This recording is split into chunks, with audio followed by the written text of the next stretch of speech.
আসসালামু আলাইকুম। আজকে আমরা সমাধান করব প্রাথমিক সহকারী শিক্ষক নিয়োগ পরীক্ষা 2019 সালের প্রথম ধাপের ম্যাথ অংশের সমাধান। আমরা এই ম্যাথ অংশটিকে দুইটি পার্টে ভাগ করব, প্রথম পার্ট এবং দ্বিতীয় পার্ট। আজকে আমরা প্রকাশ করব প্রথম পার্ট এবং অতি শীঘ্রই আমরা প্রকাশ করব দ্বিতীয় পার্ট। আমাদের ভিডিওর প্রধান লক্ষ্যই হচ্ছে প্রতিটা ম্যাথ খুব ব্যাখ্যা সহকারে বুঝিয়ে দেওয়া, ডিটেইলস, এবং এর সাথে সাথে কিভাবে কম সময়ে শর্টকাটে করে দিয়ে আসতে পারবেন সেই অংশটুকুও আমরা শিখিয়ে দেওয়ার চেষ্টা করব। তো আমরা সবাই শুধু টেকনিক শিখি। দেখুন, এখন প্রতিযোগিতা অনেক বেশি, তো আপনাকে যে কোনো বিষয়ে 100% যখন বুঝতে পারবেন তখনই যে কোনো ভাবে আপনি সেটা অ্যান্সার করে দিয়ে আসতে পারবেন। তো এই কোশ্চেন ব্যাংক সলভ করা বা সমাধান করার মেইন লাভটা কি, বা হচ্ছে এটা করলে কি লাভ হবে, সেটা হচ্ছে যে আপনি বিগত সালের কি কি প্রশ্ন আসে সেই সম্পর্কে একটা ধারণা পাবেন এবং এই প্রশ্ন এরকম ভাবে সমাধান করবেন যেন এই টাইপের অঙ্ক যত আসুক আপনি দেখলে যেন খুব সুন্দরভাবে করে দিয়ে আসতে পারেন।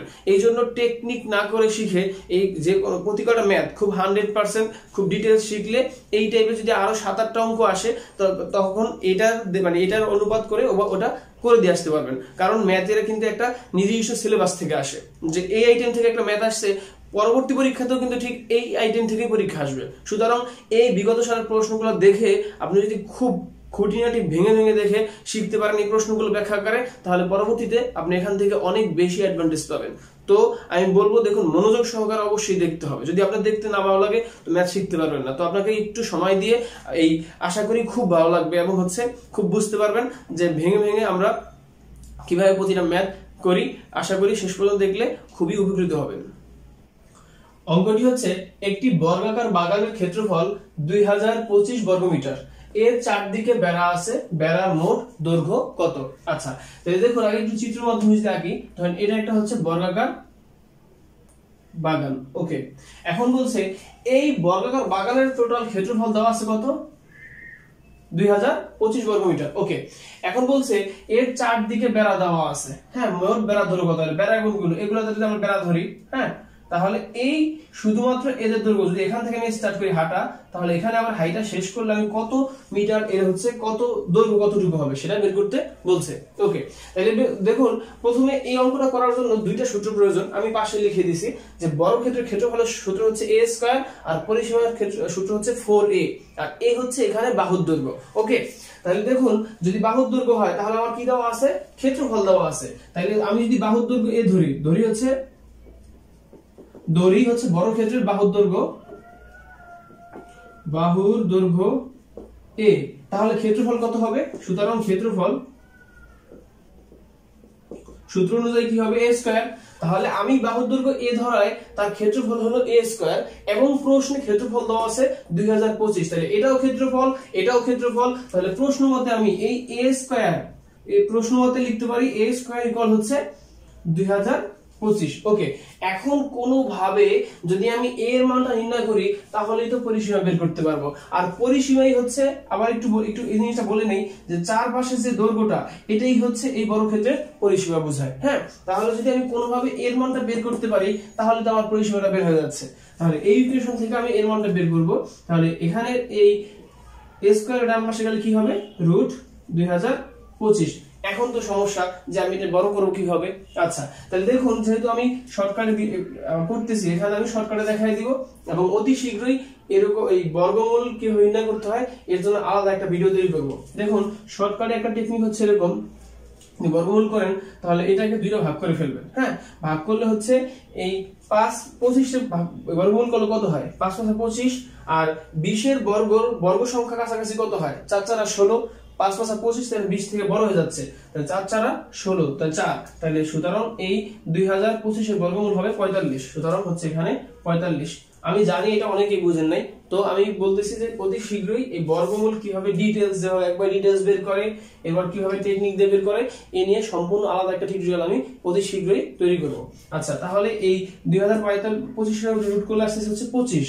তাহলে আমি এর মানটা পেয়ে গেলাম। তাহলে আমার দরকার কি বলছে যে এই বেড়া, চারদিকে বেড়া আছে, বেড়ার দৈর্ঘ্য নির্ণয় করা, আর বেড়াটাই মিনস হচ্ছে পরিসীমা। তাহলে পরিসীমা হচ্ছে কত? 4a। তাহলে এখানে এর মানটা বসাই দিব, 4 * a হচ্ছে কত? 45। এখন গুণ করেন, 4-5-20 0, হাতে হচ্ছে 2, 4-4-16, 16 দিয়ে হচ্ছে 18, 180। এই হচ্ছে এখানে কি দেওয়া আছে? মিটার না, তাহলে মিটার হবে। পরিসীমার একক সবসময় মিটার হয়। তাহলে 180 কোথায় আছে দেখুন তো, এই যে গ নম্বর, এটা হচ্ছে অ্যান্সার।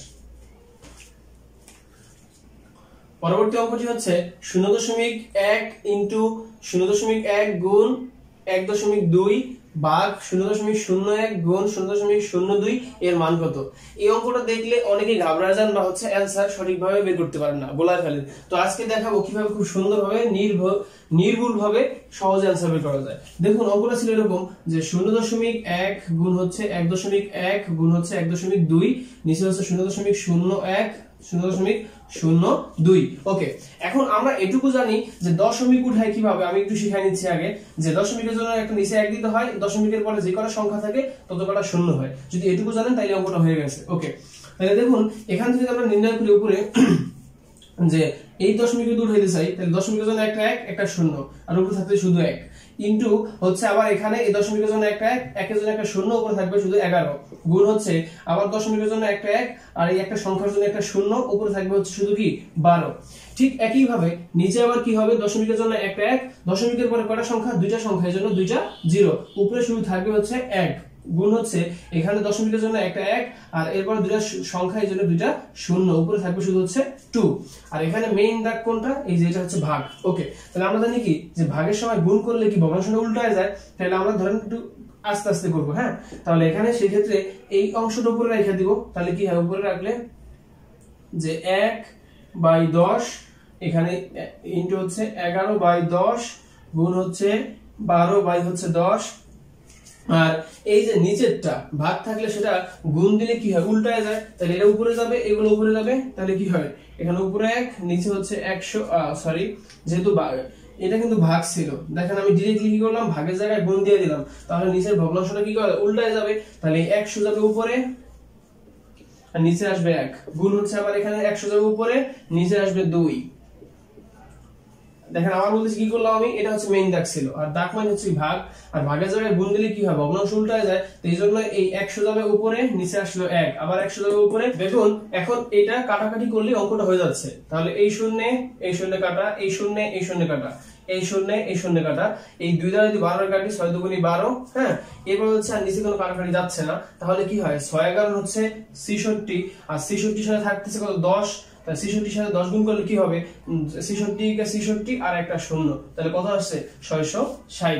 এখন দেখুন এই অঙ্ক যত বড়ই আসুক, আপনি যদি এখান থেকে শুধু কিভাবে দশমিকটা ভাঙাতে হয় আর ভাগের জায়গায় গুণ দিলে ভগ্নাংশ উল্টে যায়, তাহলে আপনি যত দ্রুতই করেন আপনার কিন্তু ভুল হওয়ার সম্ভাবনা থাকবে না। তাহলে আমাদের বের হয়ে গেল কত, 660। সুতরাং অ্যান্সার হচ্ছে এই যে ঘ নম্বরে 660। চলুন তাহলে অঙ্কটি করা যাক।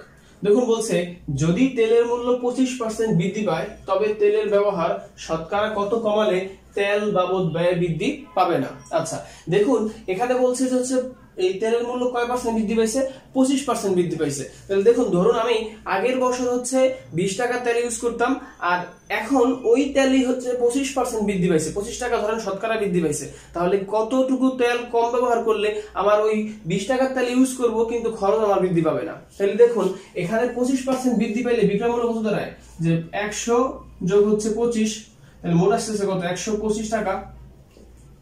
তাহলে এটা হচ্ছে এই 25% বৃদ্ধি পায় আমার বিক্রয় মূল্য হচ্ছে কত টাকা, 125 টাকা। তাহলে দেখুন যে 125 টাকায় আমাকে কয় টাকা তেল কম ব্যবহার করতে হবে, 125 টাকা হচ্ছে 25 টাকা যেহেতু বৃদ্ধি পাইছে আমি একটু এই টাকার পরিমাণ তাহলে আমি ইউজ করব না। তাহলে হচ্ছে 125 টাকা হচ্ছে 25 টাকার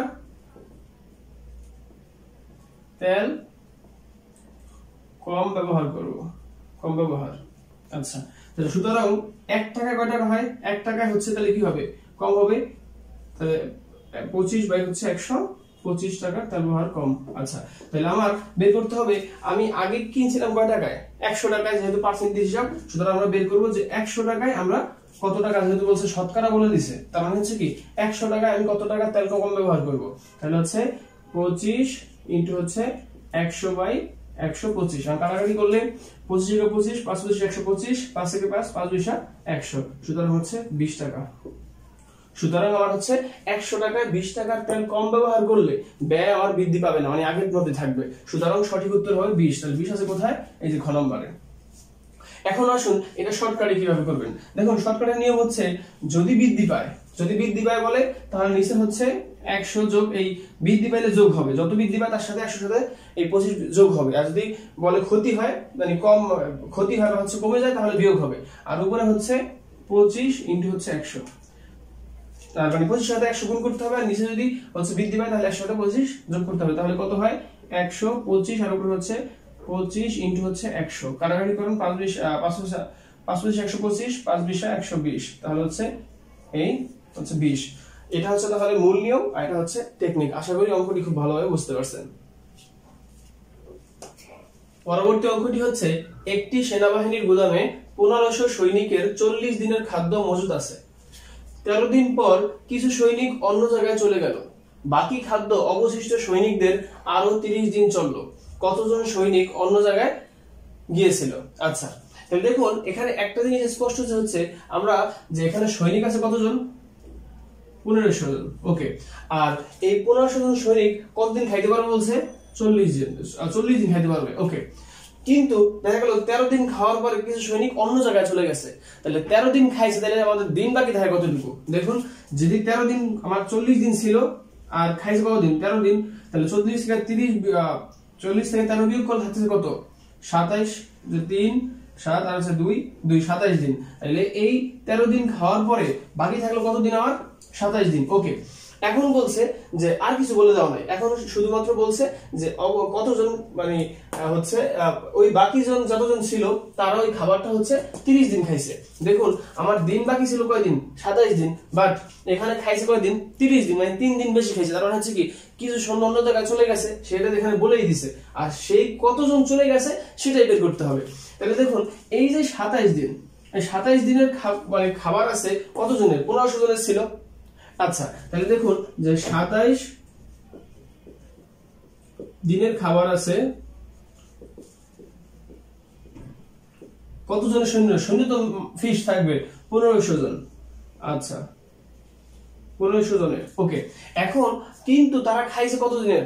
30 দিনের। তাহলে আমরা যদি কোনোভাবে 30 দিনের খাবার আছে কতজনের বের করতে পারি, তাহলে আমরা এটা থেকে ওই 30 দিনে কতজন খাইতে পারে সেটা বিয়োগ করলেই আমার কতজন চলে গেছে তার সংখ্যাটা বের করতে পারবো। তাহলে দেখুন তো লৌকিক নিয়ম করব যে একদিনে খাবার আছে হচ্ছে কজনের? একদিনে বেশি জন হবে অবশ্যই, কারণ 27 দিনে আছে এতজনের খাবার, তাহলে ওই খাবার দিয়ে একদিনে খেতে বেশি হবে, তাহলে গুণ হবে। এই জায়গাটা কিন্তু সবাই ভুল করে যে এখানে লৌকিক নিয়মের সঙ্গে কিন্তু ভাগ হয়, বাট এই ক্ষেত্রে কিন্তু গুণ হবে, কারণ 27 দিনে খাবার আছে 1500 জনের, তাহলে একদিনে ওই খাবার অনেক জনে খেতে পারবে, তাহলে হচ্ছে গুণ 27 ইনটু হচ্ছে 1500। ওকে, এখন ওরা কয়দিন খাইছিল? 30 দিন, তাহলে 30 দিনে খাবার আছে কয়জনের? তাহলে এখন আবার 30 দিন যদি খায় তাহলে সেই খাবার খেতে পারবে কম জনে, আর কম জন মানে হচ্ছে কি ভাগ, এই জন্য এই হচ্ছে নিচে চলে আসবে 27 ইনটু হচ্ছে 1500 ভাগ হচ্ছে 30, কাটাকাটি করুন, এই শূন্য শূন্য শেষ, 3 9 27 হচ্ছে গুণ করুন, 5 9 45 এর 5 হাতে হচ্ছে 4, 9 কে 9 আছে হচ্ছে 13 আর একটা শূন্য, 1350 জন। সুতরাং ওই বাকি 30 জন খাইছিল, 30 দিন খাইছে হচ্ছে 1350 জন। তাহলে আমার প্রথমে এই যে হচ্ছে সৈনিক ছিল কতজন? 1500 জন। এরপরে বাকি 30 দিন খাইছে কত জনে? 1300 হচ্ছে 50 জন। বিয়োগ করেন কতজন আসে? 0 5 আর 1 4 1 150 1 1 0 150 জন, মানে 150 জন। সুতরাং অন্য জায়গায় চলে গিয়েছিল হচ্ছিল 150 জন সৈনিক। সুতরাং সঠিক উত্তর হবে হচ্ছে খ নাম্বার। দেখুন আবার বলতেছি অঙ্কটা করতে কয় সেকেন্ড লাগে। প্রথমে এখানে আমরা দিন বিভক্ত করতেই পারি স্বাভাবিক 27 দিন, তাহলে 27 দিনে খায় 1500 জনে, 30 দিনে খায় কতজন? তাহলে এইটুক এই যে কাটাকাটিটা করতে এটা হাইস্ট 10 থেকে 15 সেকেন্ড বেশি লাগার কথা না। আশা করি অঙ্কটি খুবই ভালোভাবে বুঝতে পারছেন। পরবর্তী অঙ্কটি হচ্ছে একটি আয়তাকার ক্ষেত্রের দৈর্ঘ্য ও প্রস্থের অনুপাত 3:1, উহার পরিসীমা 200 মিটার হলে আয়তাকার ক্ষেত্রটির ক্ষেত্রফল কত? এই অঙ্কটি করার জন্য শুধুমাত্র এই ছোট্ট দুটি সূত্র জানলেই অঙ্কটি সম্পূর্ণ কমপ্লিট। তো একটা হচ্ছে ক্ষেত্রফলের সূত্র, একটা হচ্ছে পরিসীমার সূত্র, আমি সেটি লিখে দিছি। দেখুন এখানে বলে দিয়েছে যে একটি আয়তক্ষেত্রের ক্ষেত্রের দৈর্ঘ্য এবং প্রস্থের অনুপাত হচ্ছে 3:1। আচ্ছা, তাহলে এই অনুপাত আকারে দেওয়া থাকলে সেখানে x জড়িত হয়, তাহলে ধরি যে হচ্ছে আয়তাকার ক্ষেত্রের দৈর্ঘ্য হচ্ছে প্রথমটা 3x এবং প্রস্থ হচ্ছে যেহেতু 1 তাহলে শুধু x। আচ্ছা, এখন বলছে উহার পরিসীমা 200 মিটার। ওকে, এখন আমি এখান থেকে দৈর্ঘ্য পেলাম, প্রস্থ পেলাম, তাহলে এখান থেকে আমরা এই যে পরিসীমার সূত্রটা জানি, সেটা হচ্ছে এই যে এটা পরিসীমার সূত্র হচ্ছে যে 2 ইনটু দৈর্ঘ্য যোগ প্রস্থ। তাহলে দৈর্ঘ্য হচ্ছে 3x আর প্রস্থ হচ্ছে x।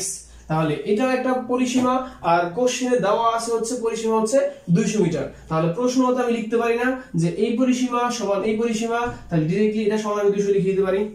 দেখুন আবার বলতেছি, আমরা প্রশ্নের থেকে দৈর্ঘ্য পাইছি, প্রস্থ পাইছি, সেটা দিয়ে পরিসীমা নির্ণয় করছি এটা, আর প্রশ্নে দেওয়া আছে পরিসীমা হচ্ছে এটা। তাহলে প্রশ্ন মতে এই পরিসীমা সমান এই পরিসীমা। Okay fine. এখন দেখুন এখান থেকে যদি আমি x এর মান বের করি, তাহলে আমার লক্ষ্য উদ্দেশ্য কি? আমাকে বলছে ক্ষেত্রফল নির্ণয় করতে। তাহলে ক্ষেত্রফলের সূত্র হচ্ছে দৈর্ঘ্য ইনটু প্রস্থ। তাহলে কোনোভাবে যদি আমি দৈর্ঘ্যটা বের করতে পারি এবং প্রস্থটা বের করতে পারি, তাহলে তো আমার অঙ্কটা হয়ে গেল। তাহলে এখানে দেখুন x এর মানটা বের করতে পারলেই হয়ে যাচ্ছে। তাহলে এখান থেকে আমি করি যে ভিতরে হচ্ছে 4x ইকুয়াল হচ্ছে 2 দ্বারা গুণ আছে, পাশে আনলে ভাগ হয়ে যাবে, তাহলে এখানে ভাগ করলে থাকতেছে হচ্ছে কত? 100। ওকে, এখন যদি x বের করি তাহলে হচ্ছে 4টা পাশে চলে যাবে, 100 22 হচ্ছে 4, 4 25 হচ্ছে 100। তাহলে x এর মান কত পাচ্ছি আমরা? 25। তাহলে এখানে দেখুন, তাহলে প্রস্থ পেলাম কত? 25, আর দৈর্ঘ্য কত হবে? আমরা দৈর্ঘ্য হচ্ছে 3x ধরছিলাম, তাহলে মান বসাই দেই, 3 ইনটু হচ্ছে 25 কত পাচ্ছি? 3 25 হচ্ছে 75। তাহলে দৈর্ঘ্য পেলাম হচ্ছে 75 আর প্রস্থ পাচ্ছি হচ্ছে 25। তাহলে এখন ক্ষেত্রফলের সূত্র কি? দৈর্ঘ্য ইনটু প্রস্থ। তাহলে দৈর্ঘ্য পাইছি কত? 75 ইনটু হচ্ছে প্রস্থ পাইছি কত? 25। দুইটা গুণ করলে আমরা পেয়ে যাবো কি? ক্ষেত্রফল। তাহলে দুটো গুণ করেন, এখানে গুণ করি, তাহলে 5 5 25 5 হাতে আমার হচ্ছে 2, 5 7 35 7 2 হচ্ছে 37, 0 5 2 দশমিক 2 হাতে আমার হচ্ছে 0 হাতে আমার 2 হাতে আমার 1, 7 2 14, 14 আর 1 হচ্ছে 15, 5 7 8 1, তাহলে হচ্ছে কি 1875। সুতরাং ওই আয়তক্ষেত্রের ক্ষেত্রফল হচ্ছে 1875। তাহলে অপশন 1875 আছে, এই ক নাম্বার, এটি হচ্ছে অ্যানসার। দেখুন এই অঙ্কটা করতে যদি আপনি ভালোভাবে বুঝেন, এটা ডাইরেক্টলি যারা বুঝবে তারা এই লাইন সমান এটা করে দিবে। এরপর এটুকু করতে হাইস্ট 20 থেকে 30 সেকেন্ড লাগবে। আশা করি অঙ্কটি খুবই ভালোভাবে বুঝতে পারছেন। পরবর্তী অঙ্কটি হচ্ছে যদি x + y = 17, x * y = 60 হয়, তবে x - y এর মান কত? দেখুন এই অঙ্কটি করার জন্য শুধুমাত্র একটি সূত্র প্রয়োজন, সেটা হচ্ছে x - y হোল স্কয়ার সূত্র। তার সূত্র হচ্ছে x + y whole square - 4xy। এটা হচ্ছে একটা অনুসিদ্ধান্তের সূত্র। আচ্ছা, তাহলে দেখুন এখান থেকে আমার চাইছে কার মান? x - y এর মান। তাহলে লিখতে পারি আমরা জানি, আমরা এটা লিখে নিব, আমরা জানি হচ্ছে x - y হোল স্কয়ারের এটা অনুসিদ্ধান্ত সূত্র হচ্ছে x + y whole square - 4xy। এই সাইডে লিখে দিয়েছে এটা। ওকে, এখন এখান থেকে দেখুন x + y এর মানটা দেওয়া আছে কত? 17। আমরা এখানে 17 বসাই দিব, হোল স্কয়ার - 4xy। তাহলে এখানে এই xy এর মান দেওয়া আছে কত? 60। আমি এখানে বাংলায় দেওয়া আছে, আচ্ছা আচ্ছা আচ্ছা, তাহলে এখানে 4 লিখে দেই বাংলায়। ওকে, তাহলে হচ্ছে এখানে 60 60। ওকে, আচ্ছা, এখন 17 হচ্ছে বড় করলে পাওয়া যাচ্ছে 279, মাইনাস হচ্ছে 4 6 24, আর এটা 240। এখন অনেকে প্রশ্ন করবেন যে এইটা বড় করলে এটা আসলে আমি জানলাম কি হবে? এটা আপনি অঙ্ক করতে করতে যখন এক্সপার্ট হয়ে যাবেন দেখলে বলতে পারবেন। তারপরে এখানে একটু যদি না পারেন এখানে গুণ করে নেবেন। 7 7 9, আর আমার হচ্ছে 4 7 থেকে 7 7 হচ্ছে 11 0 7 1 9 8 আর হচ্ছে 2 290। ঠিক আছে, তাহলে এখন এখান থেকে দেখুন 290 থেকে 240 বিয়োগ করলে থাকতেছে কত? 49। এখন আমার চাইছে হচ্ছে x - y এর মান, বাট আমি এখানে বের হইছে x - y হোল স্কয়ার মান, তাহলে তো হবে না। তাহলে কি করতে হবে যে এখানে x - y, এখান থেকে এই a স্কয়ারটাকে আমি ডান পাশে নিয়ে যাব, তাহলে কি হবে? রুট হবে। যে বাম পাশ থেকে a স্কয়ার ডান পাশে নিলে কি হয়? রুট হয়। এখন 49 কে রুট করলে কত হয়? 7 7 49, মানে কত বের হয়? 7। সুতরাং x - y এর মান পেলাম কত? 7। তাহলে অপশনে এই খ নাম্বার হচ্ছে 7, এটা হচ্ছে সঠিক উত্তর।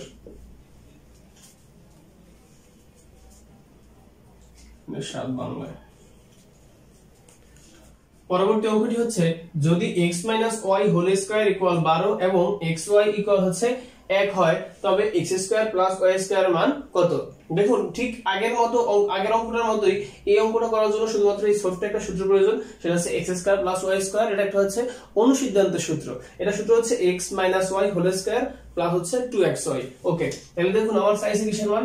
x² + y² মান। ওকে, x² প্লাস হচ্ছে y² মান। তাহলে আমরা তো সূত্র জানি, সূত্রটা হচ্ছে x - y whole square plus হচ্ছে 2xy। ওকে, আচ্ছা, এখন এখান থেকে দেখুন প্রশ্নে স্পষ্টভাবে দেওয়া আছে x - y হোল স্কয়ার মান হচ্ছে 12, তাহলে আমরা এটুকুর পরিবর্তে লিখে দিতে পারি কি 12।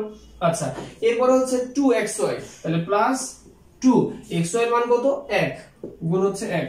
দেখুন এই অঙ্কটা অনেক সহজ, সবাই পারে, কিন্তু মেইন সমস্যাটা হচ্ছে ম্যাক্সিমামে যেই জায়গাটায় ভুল করে, রিমাইন্ডার প্লিজ দেখুন এই জায়গাটা একটু ভালোভাবে খেয়াল করুন।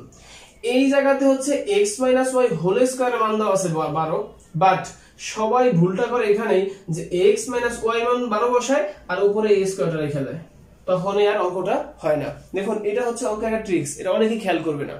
হ্যাঁ, তাহলে আবার বলতেছি এই উদ্দীপকের বিষয়গুলো ভালোভাবে খেয়াল করতে হবে, যে এখানে মান দেওয়া আছে x - y হোল স্কয়ারের মান দেওয়া আছে, তাহলে ডিরেক্টলি 12 হবে এখানে। তাহলে 12 আর হচ্ছে 2 একে 2 যোগ হচ্ছে 2, তাহলে 12 আর 2 হচ্ছে কত 14, ডিরেক্টলি লিখে দিলাম 14। সুতরাং x square plus y square মান হচ্ছে 14, তাহলে অপশনে 14 আছে কোথায়, এই যে বহ নাম্বার, এটা হচ্ছে অ্যানসার। পরবর্তী অঙ্কটি হচ্ছে a - 1/a = 3 হলে a square plus 1/a square মান কত। আচ্ছা, এই অঙ্কটা করার জন্য শুধুমাত্র আপনাকে এই ছোট্ট একটা সূত্র জানতে হবে, এটা হচ্ছে একটা অনুসিদ্ধান্ত সূত্র, সেটা হচ্ছে a square plus b square, সূত্র হচ্ছে a - b whole square plus হচ্ছে 2ab। ওকে, তাহলে আমার দরকার কিসের মান, এখানে হচ্ছে a স্কয়ার প্লাস হচ্ছে 1/a স্কয়ার, এখানে আমরা এই a স্কয়ারটা ধরবো a আর 1/a স্কয়ারটা ধরবো b, তাহলে সূত্রের সাথে মিলায় আমরা সূত্র কি পাই এখানে, যে a - 1/a মানে a - b whole square plus হচ্ছে 2ab, a হচ্ছে a, b হচ্ছে 1/a। ওকে, এখন দেখুন স্পষ্টভাবে প্রশ্নে a - 1/a এর মান দেওয়া আছে কত 3, তাহলে আমরা এখানে বসাই দিব 3 স্কয়ার প্লাস হচ্ছে এই a তে কাটা যাচ্ছে, থাকছে 2, 3 × 3 = 9 আর হচ্ছে 2, তাহলে কত আসছে 9 আর 2 11। তো সুতরাং a square plus 1/a square মান আসছে 11, এটার অপশনে কোথায় আছে ক নাম্বার, এটা হচ্ছে সঠিক উত্তর। পরবর্তী অঙ্কটি হচ্ছে এক ব্যক্তির জুলাই মাসের আয় তার বাকি 11 মাসের আয়ের সমান হলে তার জুলাই মাসের আয় সারা বছরের আয়ের কত অংশ। দেখুন এটা কোনো অঙ্ক না, ঠিক এটা হচ্ছে একটা মানসিক দক্ষতার অঙ্ক। দেখুন এখানে হচ্ছে তার সারা বছরের আয়কে দুইটা অংশ ভাগ করছে, জুলাই মাসে একটা অংশ, হ্যাঁ, আর বাকি যে 11 মাস আছে সেই অংশটাকে ধরছে আরেকটা অংশ, ঠিক আছে। তাহলে তার একটা বছরে মোট আয় কত অংশ ধরেন, এক ধরলাম, সম্পূর্ণ অংশকে একটা ধরলাম একটা, আর এটাকে দুই ভাগ করছে, ঠিক আছে। যে এই জুলাই মাসে যা ইনকাম করে সারা 11 মাস মিললে তা করে, তাহলে দুইটা মিলে কি হলো, এখানে দুই অংশ হলো। তার মানে হচ্ছে কি, যদি সম্পূর্ণটা একটা হয়, ধরেন এই যে সম্পূর্ণ অংশটা হচ্ছে এক অংশ, এটাকে দুই ভাগ করলে হচ্ছে এই জুলাই মাসে অর্ধেক চলে যাচ্ছে আর বাকি 11 মাসে অর্ধেক চলে যাচ্ছে। তার মানে হচ্ছে কি, যে তার হচ্ছে যে এই জুলাই মাসের আয় কি হবে, তাহলে সারা বছরের অর্ধেক হবে, তাহলে কি হবে 1/2 কে কি বোঝায়, অর্ধেক বোঝায়।